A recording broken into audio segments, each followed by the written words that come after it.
Hey, it is your buddy. Peace and harmony with you here today. Much love going out to all the beautiful, empowered harmonizers. We are zooming in and focusing in a little bit more in depth on a great viewer question, and that is to talk about the female psychopath and sort of how they subdue their prey, how they alienate, how they separate, how they get you disconnected or sort of surround you with compliments or surround you with feeding and fueling your needs, unlike the way anybody else has before. Or they have sort of a very controlling, what you might perceive as leader-like or ambitious demeanor, where they just seem to take the helm, take things over, take control. Oftentimes this can be a very welcome or attractive type of personality for a lot of men or women, especially if they're providing you some relief, really sort of a fit to your needs, where you previously had very unmet needs. This individual might all of a sudden really snap into place in your life like a puzzle piece that just all of a sudden felt perfect. You felt complete, you felt whole. You might have felt that this was your better half. Someone who complimented you, someone who was able to get you to a state of, I would say almost like maybe an entrainment or a very sort of transfixed manner, almost like your eyes glued or your body glued or your heart glued. There's this sort of lack of power, what oftentimes feels like a movie relationship. I would say, it feels very fantasy-like, very good to be true. The intimacy might be way off the charts. I mean, it goes on and on. This part, a female psychopath might be in business. The way that they talk, the way that they get things done. They're very fearless. They don't have any sensitivity. They don't crack under pressure. So they have a lot of endearing or positive qualities where people interpret them as very unique or even powerful. They may say this is a powerful female. This is a word, winning, whatever it is, that they are sort of top or the alpha female. But the problem is that there's a deception and a web of deceit and sort of I would say an entrainment of others, where they get people to sort of breathe when they say breathe, jump when they say jump, look when they say look. And I'm just going to look that up because we were just discussing that, and it really is important to know what is going on and why this is so unique, what makes it unique. So there is a psychological, I think what I would describe as entrainment that begins, which is basically to draw along with or after oneself, to draw in and transport something as a solid particle. So, and to incorporate, it gets you sort of hooked in, almost like your circadian rhythm. There's a different sort of connection or relatability to these people, which is unlike others. And, for psychology, it's an important characteristic of interactions between brain rhythms. Okay, so your rhythm, we're talking about sort of an all-encompassing taking over. The female psychopath will separate and alienate, and then I feel that this entrainment then becomes all of a sudden installed in those other people, and they're unable to remove it, I think, in the beginning, because they've not experienced this, and it might sound very crazy. Other people don't get it. They're like, what do you mean?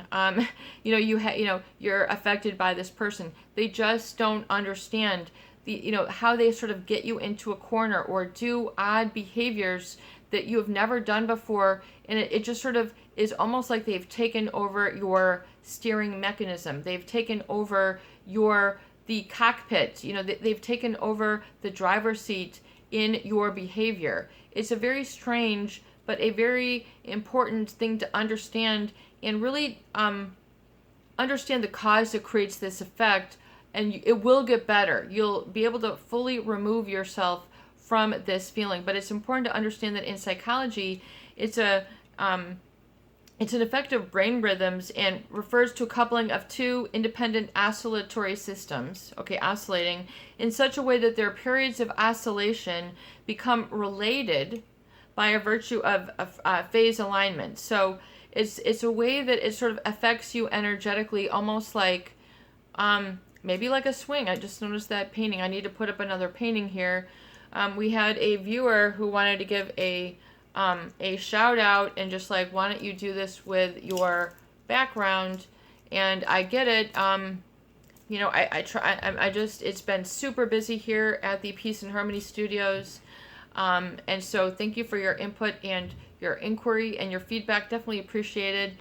So we're going to try to get a little bit bigger picture here and not cut off the head, or the top of the head, she's saying. Okay, can you guys see me now? Anyway, so the entrainment is sort of a way to get you sort of in their swing of things. Do you understand what I'm referring to? This is a brainwashing. This is a gaslighting. This is how they break people's thought process down, almost their values down. They break the other's boundaries down with their energy, engage in these sort of high risk or high energy behaviors that sort of engulf, overtake, and overwhelm. And a lot of men might experience this in the beginning as a sexual allurement. In other words, they're completely, wowed by this person. I mean, there's a charisma, there is a palpable feeling and energy about it. And so a lot of people will also feel it, not just the people who they are targeting. But they will definitely target and get, a number of people and sort of really, really hone in on satisfying their unmet needs. So this will feel in the beginning like a very reliable or trustworthy or strong relationship in the initial phase. But you don't realize that they're acting in a specific way of, it's a very much a recipe for disaster, unfortunately, but it has this like beautiful beginning. Why do they do this? Because they're intra-species predators.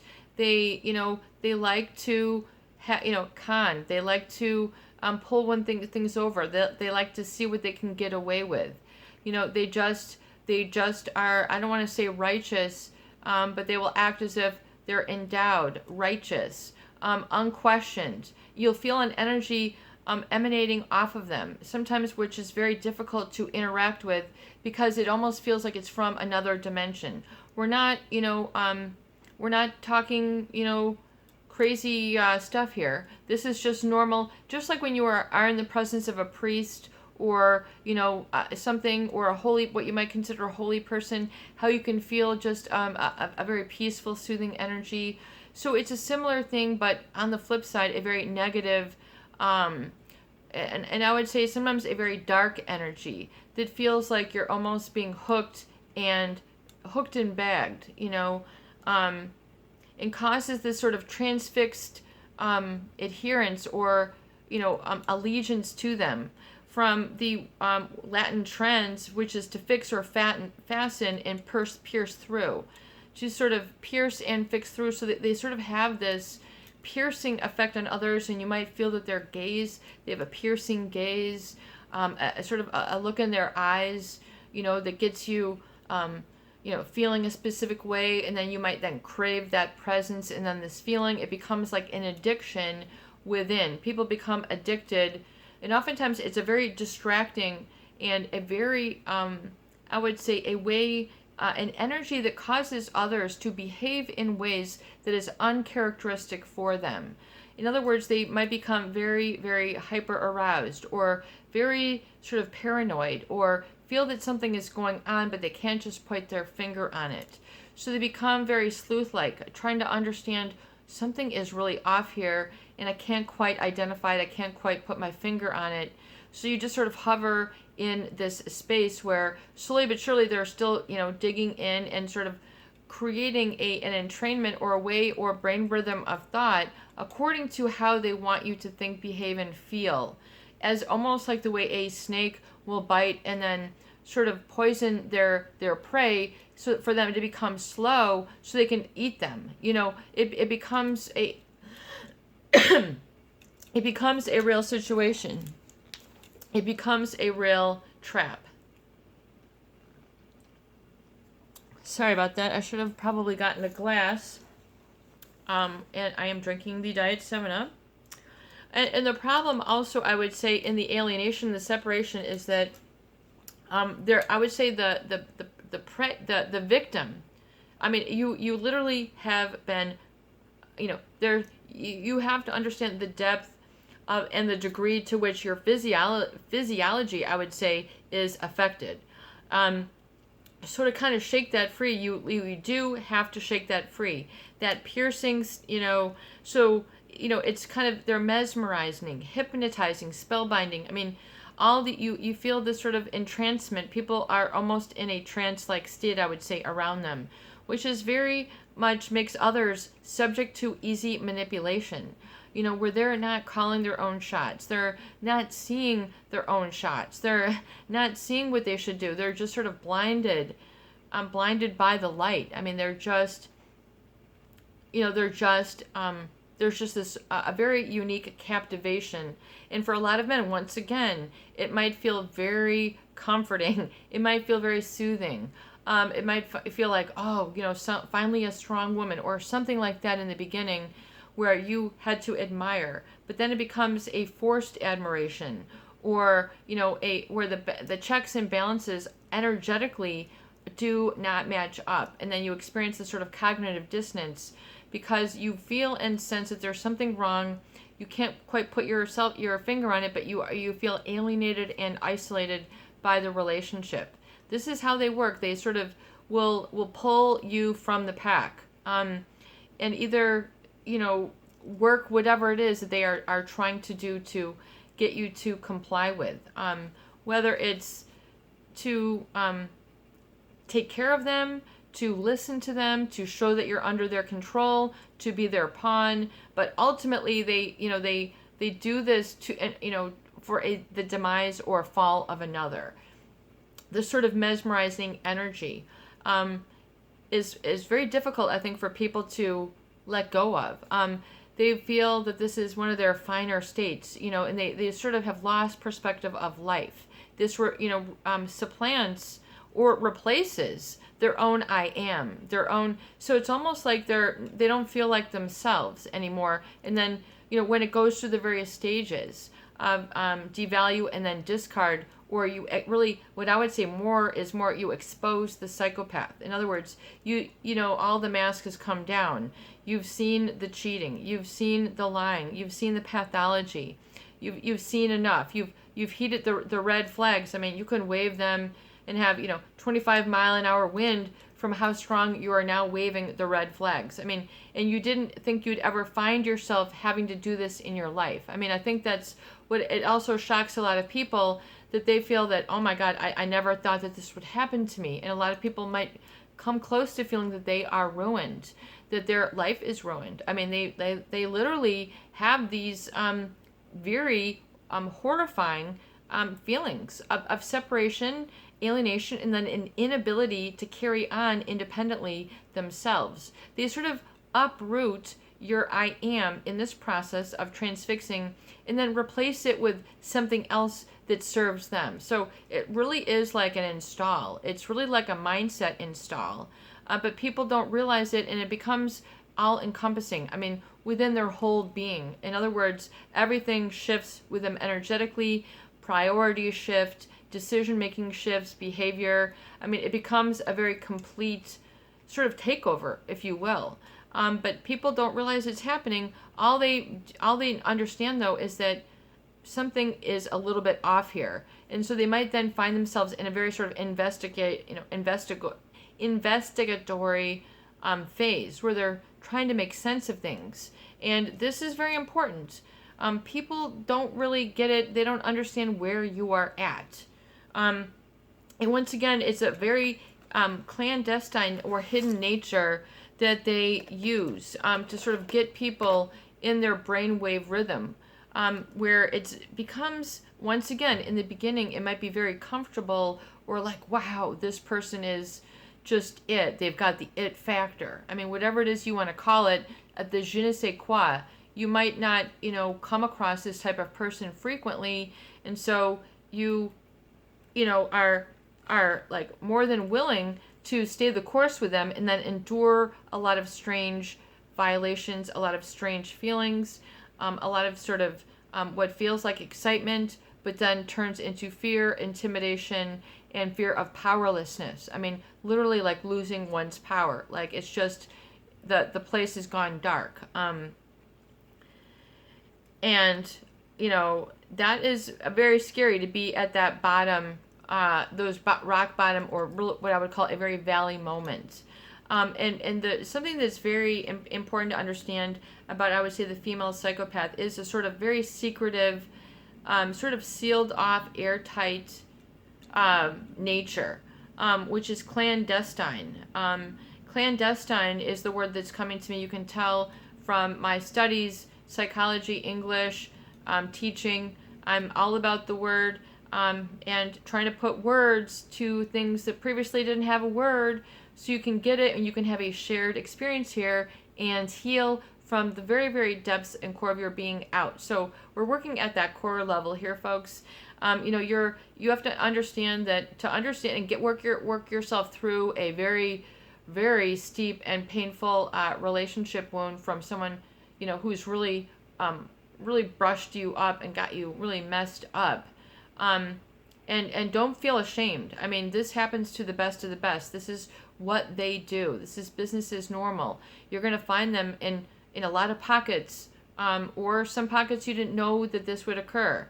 And to sort of suss it out. Some people say, oh, it would never happen in my little town, or it wouldn't happen to me, I'm too smart, or I can take over I can always handle everything. You might have these sort of identity feelings, but this is what they're going for. They're going for the identity corrosion. They're going for the identity, they're going for the corruption of your identity, and to supplant it with a sort of very off, sort of inorganic way of thinking that is fueled by a neurochemical mix, really, of a lot of different factors that really should not be combined. It's like, I liken it to, they create within the body of their target. It's sort of like a test tube for a lot of neurochemicals that should not be in there. And it creates a lot of off, toxic, and then positive, negative, fear, all sorts of different sort of explosions of emotion that oftentimes are very difficult to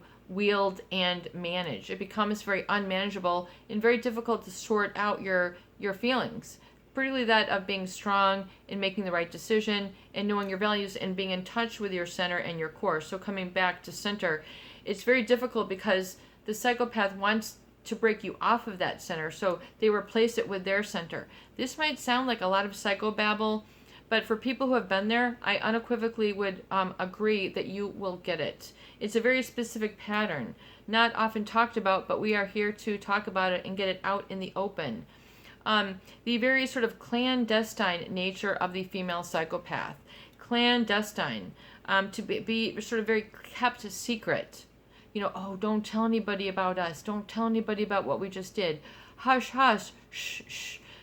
Whether it's, escapades, whatever it is, what you're doing, the scandalous behavior, it's to be done, kept secretly, done secretively, especially because illicit. It becomes this sort of very secret, covert, sort of very furtive nature. Ooh, isn't this woman like, whatever. She's so stealthy, she's so attractive. Oh my God, she's the whatever. She's the best thing since sliced bread. I'm on cloud 95, and they always sort of separate and alienate, paints you into this beautiful picture that they want you to keep secret, to conceal. So it's sort of conceal you off. So in other words, don't tell anybody, so that when the hurt comes, wow, you really haven't told anybody, and you've maybe dissed some people along the way right when you need them. OMG. So it's to be, kept you sort of sealed off for improper purpose. Improper purpose. Improper purpose.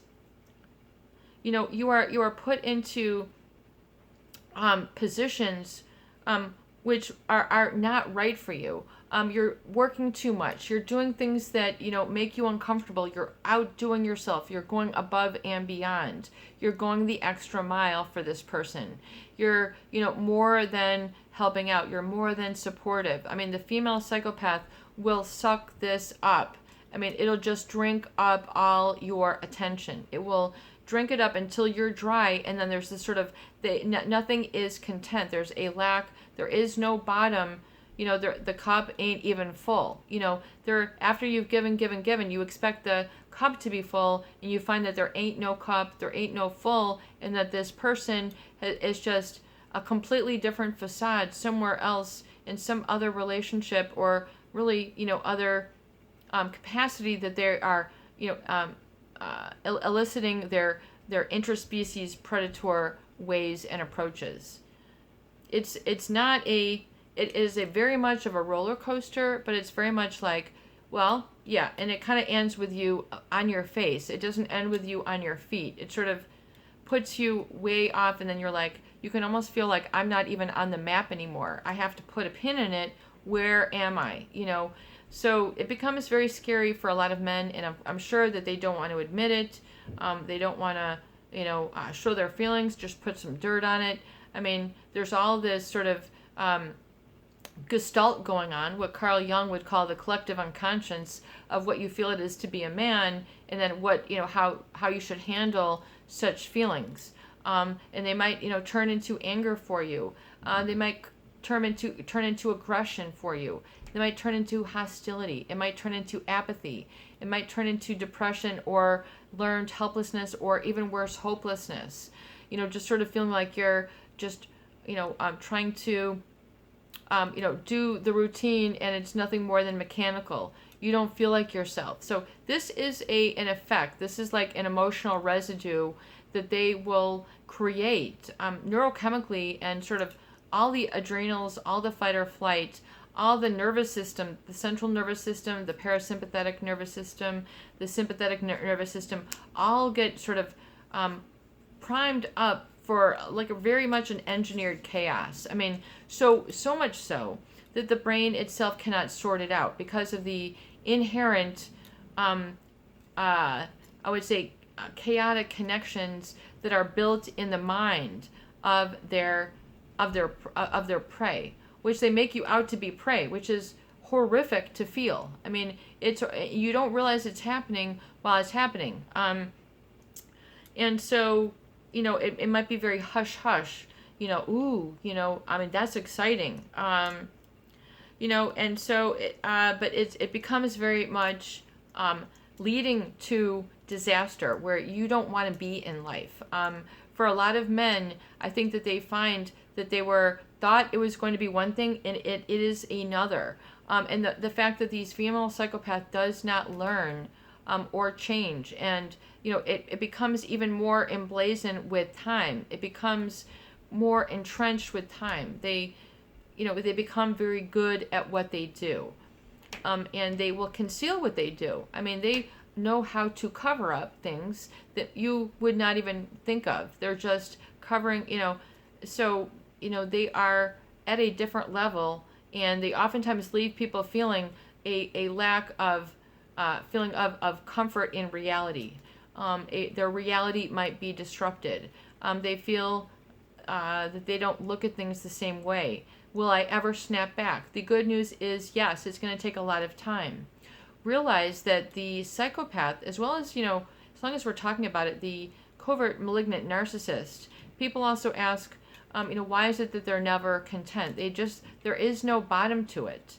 They don't ever feel that they have enough, so they can't get enough. And so it's very much they're operating out of dissatisfaction. But realize that the female psychopath oftentimes takes a sense of reward from the mere fact of hurting others, having this impact to them. I think that they interpret it as a way for them to have power that they feel revved up by, they feel rewarded by. Just the dopamine, they are thought to be, studies have shown that the dopamine in a psychopath is 5 times more sensitive. So in other words, when you are rewarded by something, and you feel really good. You know, you're getting that dopamine, you're getting that feel-good chemical, and it can be balanced within you. Now, a psychopath, it's imbalanced within them. There is an imbalance. There's a hypersensitivity that they have to this dopamine. So it kind of puts them on this full throttle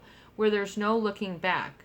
They're on a jet set. They're like on the Maserati track. They're just going for what they want, and they'll just fly right by you, and it's as if they didn't know you. I mean, there's no connection. They don't have the regular connection the way that you're connecting to them. It ain't going on in the wires. I mean, they are not wired for the loyalty, for the balance, for the truth, for the commitment, for the emotions. They're for the abstract values. They're not wired for that. So you cannot change them or add any new wires that would make it different. They are hardwired the way that they are. And they oftentimes very much enjoy being this way because they feel that this puts them into a better position to not be fearful and to not get stuck, to being attached to people, to having to follow through, to having to be there for them. Just so long as they can present to the world what they feel they need, that's going to be their level of satisfaction. So how they represent professionally, how they want to, it's basically a lot of the view from the outside. But they will outsmart and have these clandestine sort of secretive moves. And I would also say it's characterized by a very enigmatic type of communication. Enigmatic.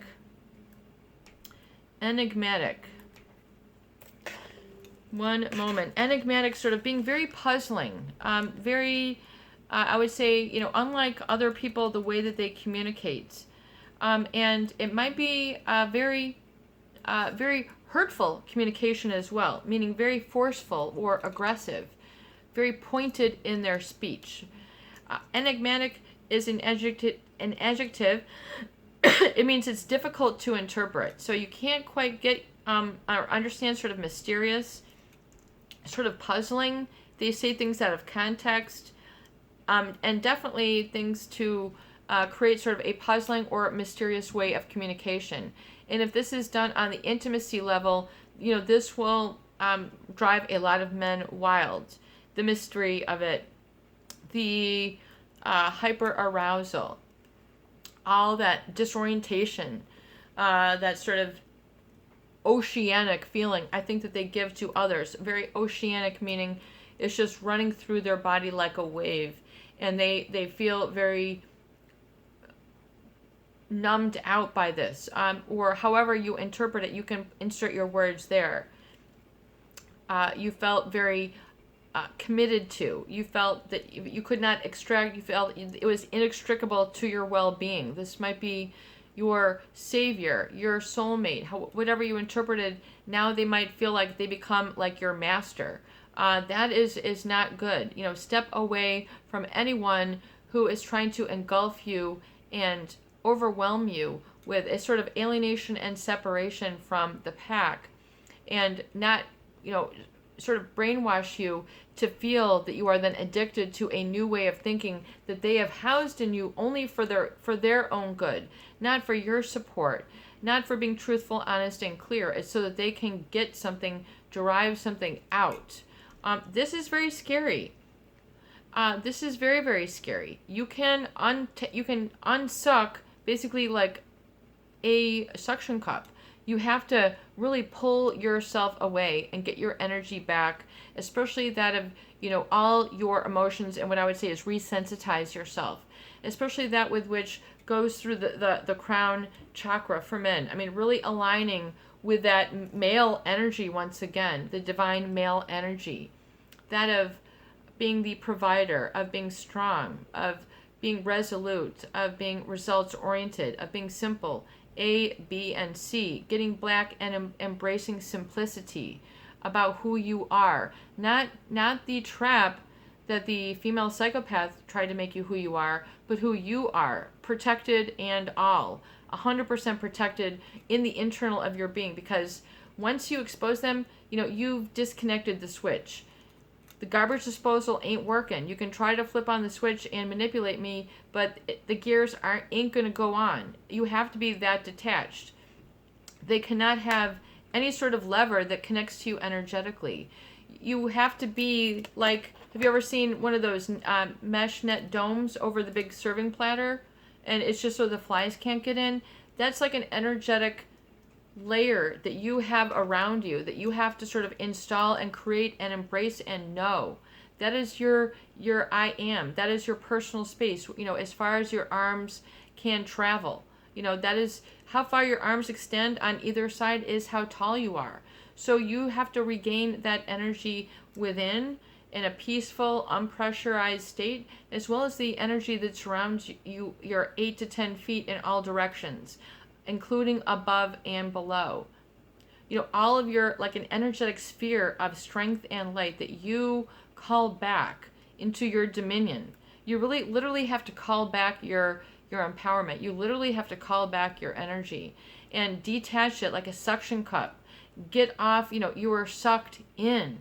You know, you were entrained. You were really, you had them sweep you off your feet.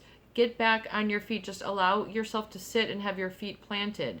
And you might need to, part of healing is slowing it down when you need to slow it down, or speed it up if you've gotten too slow, so you can get, you know, your own momentum and your own energy back. This is your buddy, Peace and Harmony, with you here today. I hope the videos do help.